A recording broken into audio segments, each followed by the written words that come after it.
एक सीधा साधारण जीवन बिलाल की शुरुआत मक्का में। बिलाल इब्न रबाह का जन्म चौथी शताब्दी के अंत में मक्का में हुआ था। उनका जन्म गुलामी में हुआ था। उनकी माता हमामा भी एक दासी थीं। उनके पास बहुत कम सामान था, लेकिन बिलाल बहुत ही मजबूत और साहसी थे। वो अपनी ईमानदारी के लिए जाने जाते थे। उनके बड़े दिल के लिए भी वो प्रसिद्ध थे। बिलाल का जीवन कठिन था। वो आजादी चाहते थे।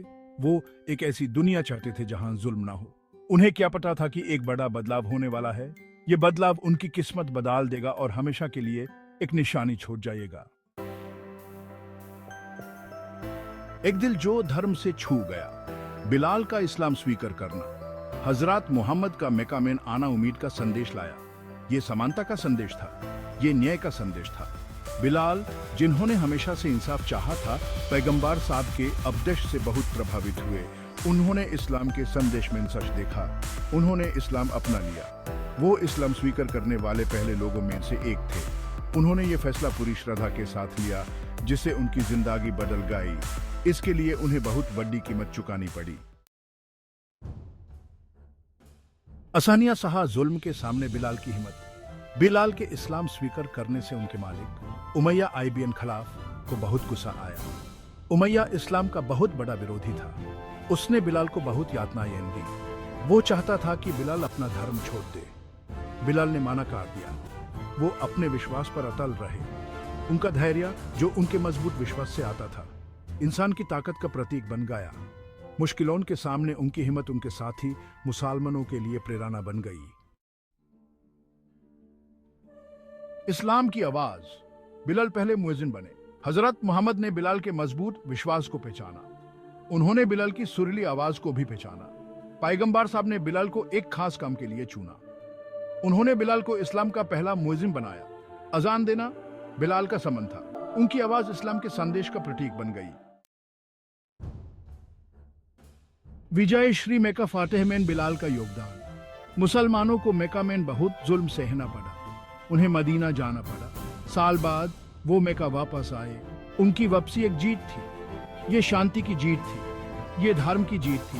बिलाल पैगंबर साहब के साथ इस जीत का प्रतीक थे। उन्होंने बहुत कुछ सहा था। अब वो पैगंबर साहब के संदेश की सफलता देख रहे थे।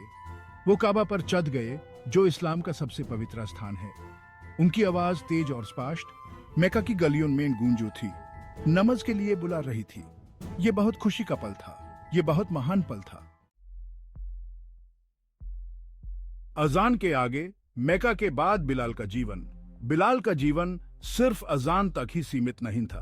वो पैगंबर साहब के विश्वासपात्र साथी थे। वो युद्ध में एक बहादुर योद्धा थे। वो एक बुद्धिमान सलाहकार थे। वो एक वफादार दोस्त थे। उनका जीवन इस्लाम के प्रति उनकी श्रद्धा का प्रतीक था। उन्होंने अपना जीवन अल्लाह की सेवा में लगा दिया। उन्होंने मानवता की सेवा की। वो इस्लाम की सच्ची रूह थे। बिलाल की अमर कहानी विश्वास और दृढ़ता का प्रतीक। बिलाल की कहानी हम सब के लिए प्रेरणा है। वो हुमैन विश्वास के बारे में सिखाती है। वो हुमैन हिम्मत के बारे में सिखाती है। वो हुमैन न्याज के लिए लड़ने के महत्व के बारे में सिखाती है। वो हुमैन दिखाते हैं कि मुश्किलों के सामने भी हुमैन अपने विश्वास को कभी नहीं छोड़ना चाहिए। वो जुल्म से रहे लोगों के लिए उम्मीद का प्रतीक है। वो हुमैन याद दिलाते हैं कि सच्चा विश्वास पहाड़ों को भी हिला सकता है। दुनिया पर बिलाल का प्रभाव पीढ़ियों को प्रेरित करना। बिलाल की कहानी सदियों से गूंज रही है। इसने अनगिनत लोगों को प्रेरित किया है।